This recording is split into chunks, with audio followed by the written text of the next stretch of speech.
रूस और यूक्रेन के बीच पीस डील को बढ़ावा देने के लिए अमेरिका ने यूक्रेन को ठीक उसी तरह सिक्योरिटी कवर देने का ऑफर किया है जिस तरह कवर नाटो देशों को दिया जाता है। अमेरिका ने यह भी उम्मीद जताई है कि इस ऑफर से रूस को आपत्ति नहीं होनी चाहिए। दोनों पक्षों के बीच पीस डील के लिए अमेरिका लंबे समय से प्रयास कर रहा है, हालांकि अभी तक डील पर सहमति नहीं बन पाई है।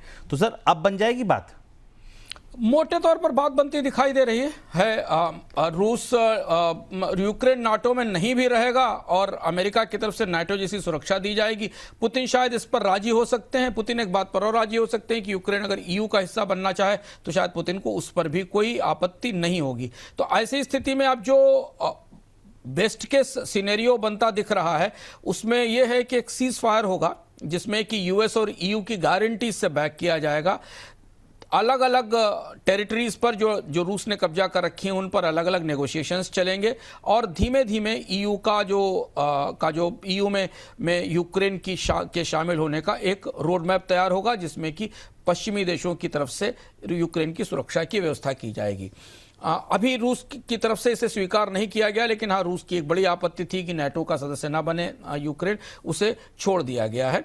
लेकिन जो गारंटीज दी जा रही हैं यूक्रेन को यूरोप की तरफ से और अमेरिका की तरफ से क्या वो चीज़ें, क्या वो उन्हें पुतिन स्वीकार करेंगे? क्योंकि गारंटीज में किसी भी स्थिति में भविष्य में अगर कोई टकराव होता है तो फिर यूरोप यूक्रेन के साथ खड़ा होगा। ये देखना होगा कि कैसा होता, क्योंकि ये डील यूरोप के पूरे सिक्योरिटी ऑर्डर के लिए, यूरोप की पूरी जियोपॉलिटिकल पॉलिटिक्स के लिए, सिक्योरिटी ऑर्डर के लिए सबसे बड़ी और सबसे महत्वपूर्ण डील होने वाली है। इस तरीके की संधि का ताज़ा इतिहास में कोई उदाहरण नहीं मिलता जहां एक देश ने हमला किया हो, एक ज़मीन को कब्जा कर लिया और उसके बाद फिर इस तरह से लेन देन किया हो रहा हो।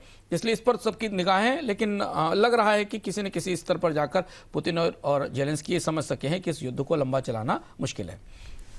अमेरिका की दिग्गज टेक और आईटी कंपनी के इंडेक्स नैस्डैक ने इंडेक्स में 24 घंटे ट्रेडिंग के लिए अमेरिका के सिक्योरिटी एक्सचेंज कमीशन में आवेदन किया है।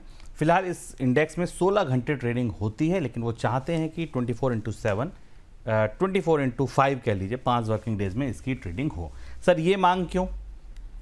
ये बड़ा दिलचस्प बदलाव है और जो लोग स्टॉक में निवेश करते हैं उनके लिए जानना भी है जरूरी है। और आने वाले दिनों में हो सकता है भारत में भी इस तरीके की व्यवस्था है। और इसके पीछे है क्रिप्टो का बाजार पूरी दुनिया में 24 घंटे ट्रेड करता है।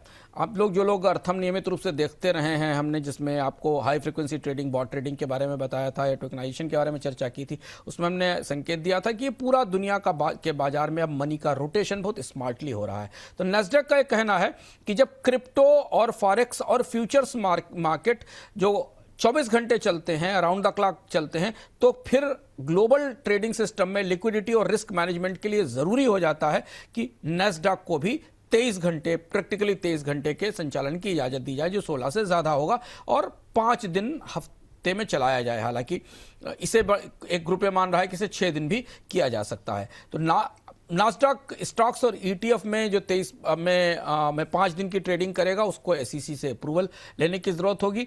और इसके लिए जो प्रस्ताव दिया गया है कि वो संडे को भी 9 बजे से लेकर और 8 बजे तक का एक ट्रेडिंग का सेशन हो, यह भी प्रस्ताव में आया हुआ है। लेकिन इसके बाद अगर नैस्डैक का प्रपोजल SEC से अप्रूव होता, जिसकी संभावना है कि हो जाएगा क्योंकि SEC क्रिप्टो के 24 घंटे चलने वाले मार्केट्स को अप्रूव कर रहा है, तो अन्य बाजारों के ऊपर भी, दुनिया के अन्य जो बाजार हैं उनके ऊपर भी इस बात का असर पड़ेगा और उन्हें भी फिर अपने बाजारों में अमेरिका के बराबर इसी तरीके की 23 घंटे की 22-23 घंटे की ट्रेडिंग शुरू करनी पड़ेगी, क्योंकि लिक्विडिटी का मैनेजमेंट उनके लिए भी उतनी बड़ी चुनौती हो जाएगा जो आज नैस्डैक के लिए है। तो एक नया फेज आ रहा है स्मार्ट मनी का, जो मनी 24 घंटे काम करेगी और अब बाजारों में 24 घंटे ट्रेड होगा। ये नया दौर है और ये इसीलिए खबर बेहद दिलचस्प है।